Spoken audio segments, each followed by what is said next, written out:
folks, welcome to this exciting video where you once again join us in the wild landscape of Scotland.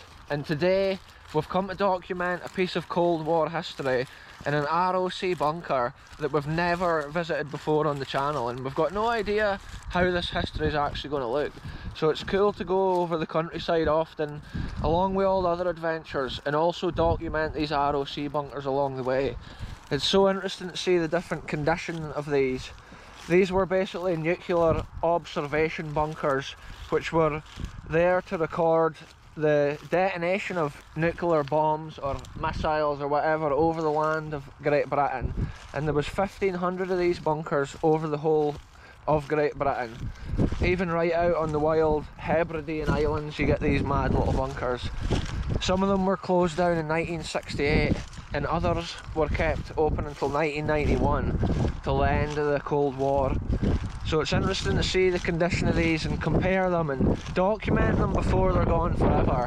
And you can see how it's built on a prominent piece of land here at the back of Dundee, here at the other side of this field. And this is actually the Powrie ROC bunker here. It is slightly windy, but we'll head up and see what we see, folks. Let's get into this adventure.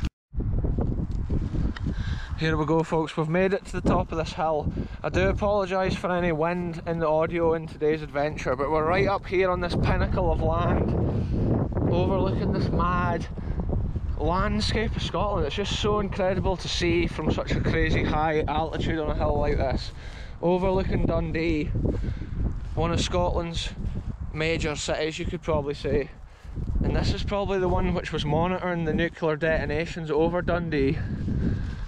Yeah, this is so cool. Look, it's right next to a trig point. As we discovered in the last video, the Brecon ROC bunker had been right next to a trig point as well. Yeah, see, there's another area here which may have been something, because there was actually some ROC bunkers actually had an aerial observation deck, some of them on the ground and some of them up in the sky. Look at this. It looks pretty old, this one. It's like it was shut down in 1968 because the hatch and stuff still have the old traditional look. Yeah, check this out, folks. ROC history here in Scotland. And you can see that's the other end of the bunker at that breather hatch. Each one of these we go to is in like a different condition. And you can see the original little outline here. You can also see just what a crazy vantage point this is over the land. All the way down to Carnoustie and Ballybudden, and then all the way over to the lands of Fife in this area across the water.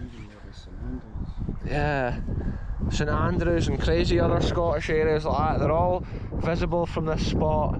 And then the other hill in Dundee here is Law Hill, but I don't think they had an ROC bunker right at the top of that. Right, folks, we're heading down into this bunker. Have a look at the history.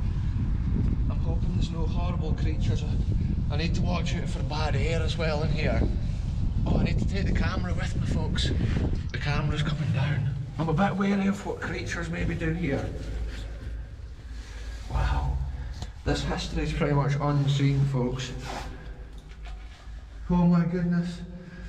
I'm not sure how deep it is. You know how eerie this is, folks? I always promise you the realest of adventures, and this is no different today. Yeah, this is insane. I need to get this torch on. That's the... Whoa! No way, folks, check this out. Here, I'm going to see how deep the water is. I don't know what that is on the ground. That white stuff.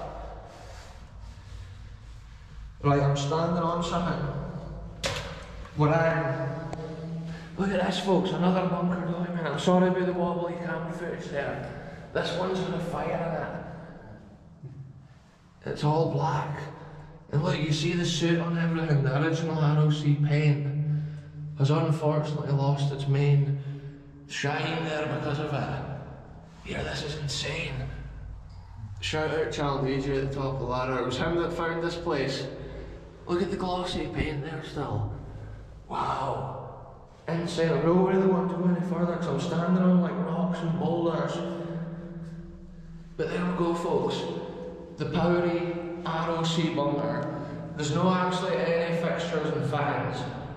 And I can see there is a plate on the roof covering the hole where the radiation detector used to go up. And look, there's where the original conduit and stuff's been.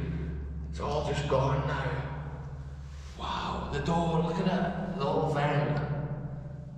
And then that's some weird like polystyrene kind of stuff on there. Anyway, I'm going to head up because I don't know the quality of the air in a place like this. It's pretty fusty. Look, the water's been deeper because there's stuff stuck at the higher height. The old sump handle and stuff's gone. But there you go, folks, another Cold War. Incredible bit of history. Here, I can hear this stuff crackling. It's making a noise. Hear it? It's fizzing. Hear it? Good. I'm getting it. Whoa. I'm carrying a torch and a camera. And climbing up. Yo, here we go. You can take this as well, man. Cheers. Here, you go too? Nah. No windows fizzing shit. Oh, you'll be alright. I think it's just the polystyrene stuff. I don't know, as soon as my foot was like moving it was like fizzing.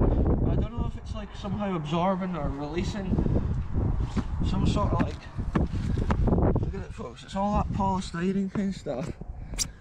So I'm not sure that there's probably just been a bit that's fallen apart over the years. Fusty. That is mad, folks. Crazy Cold War history there, documented on the channel. That was switched on, look. There we go, folks, we've done it. Most likely built 1958. This one looks like it was shut down 1968. And it's just crazy to keep going and document these places we've not seen. It is weird, when I was moving my feet it was like fizzing.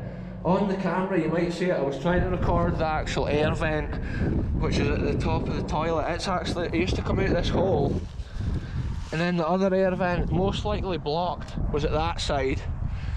And then there was actually a pipe. The bomb power indicator used to have a wee pipe that used to stick up. Oh look, here's the old top of it, look. That used to have like a guard on it, like a wee screw on cap to stop the water going. And then the HUD basically gauge down at the bottom of there that read the barometric pressure in the air at the moment of the explosion. And then they had another piece of paper here that they put into a device which had holes in the side of it, so the detonation burnt a hole in the paper, and that told them like the area the bomb had gone off, but also the power of the explosion. And then they would also monitor the fallout caused from the nuclear detonation, and that was the reason that they had this device here. From below they could put up a radiation detector. I do apologise for the wind, as I've said in this adventure. It's maybe less windy if we go down here. It certainly doesn't look like it was a master post, but this area of Scotland actually had a ROC headquarters, and it was down next to the water's edge of the Tay there, I'm sure. Not quite, no. Where do you think it was? I know. Where was it? Down at Broughty Ferry? Yeah, it's 3 stories. 3 stories, folks. Broughty Ferry area of Dundee, ROC headquarters, where the contents of that is now actually in the secret bunker, the old British Cold War rotor bunker museum in Fife. If you go in there, folks, it's worth a visit. They've actually got the whole contents out of the old ROC headquarters, and it's really interesting history to see and to find out about what they did in the land here at that time.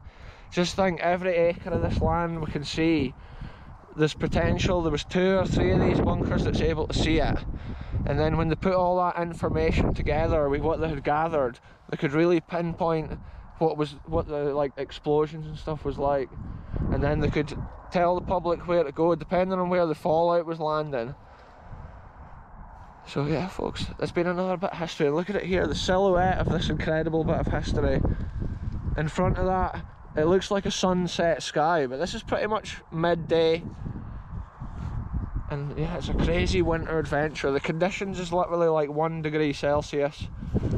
And we're just out here, all conditions, folks. But I love in these adventures just a fresh place. Like each week I try and go at least one fresh place with somewhere like this. It's cool. After the last video where we saw the location of the old Brechin ROC bunker, it's cool to come into this one, the Powrie ROC bunker, and document how one of these would have looked inside. And it's another one ticked off the list for the channel. And look at this, it's right next to the Trig Point Ordnance Survey map marker here on the land, and we saw one of these next to the Brechin bunker as well. Check out the line for the plane going across the sky. I don't know if that comes out on the camera. It's maybe the new NASA plane, folks. Check this out, folks. Next to this ROC bunker on the hill, we've got this really interesting old platform. And I was just thinking if it was part of the old aerial observation area, like the all at A or all at B. I'm sure you got like an A, which was a ground structure for monitoring the sky, and then you got a B structure which was kind of up off the ground slightly on a little platform. But this could have also been a mast which was on this hill at a certain time, because you can see the size of this studs sticking out of the ground here, and it is big cement plinths, but it also looks like more has potentially been ripped out of here at a certain time. See this, there's absolute massive chunks of plinths here. It could have even been something to do with the local military connection in this area with the nearby Teelan airfield. So that's it, folks, we're now down off this incredible sunset hilltop, we'll call it, here at Powrie ROC bunker. Looks like it was shut down in 1968. You can see it's in absolutely terrible condition inside with the fire which has occurred. Looks like maybe nobody's been inside it for like 10 or 15 years, maybe longer. Look, there's a little aeroplane coming over. You can see the silhouette of the bunker on the hilltop here, folks. Anyway, we're ending this video here, folks. It was another fresh little bit of history on the channel. I'll be back soon with the next adventure that I think we're about to go and record right now at a different location. So tune in again soon, folks. I've said folks so many times in this outro, I believe. Check this aeroplane. So check this out. For the ending of this video, we've got a little aeroplane here doing some aerobatics above our heads. And that's near the old World War II airfield over there, which would have kind of had that vibe to it. You can imagine the Spitfires at one time coming over here. And then in the Cold War years, the people of this bunker monitoring for potential Soviet airplanes or any threat of invasion. And then they were at the ready for a nuclear attack or detonation. Anyway, we're just about back at the car, so I'm going to end this video here. Thanks very much for watching. Goodbye for me, goodbye for the channel DJ. We'll see you soon, folks.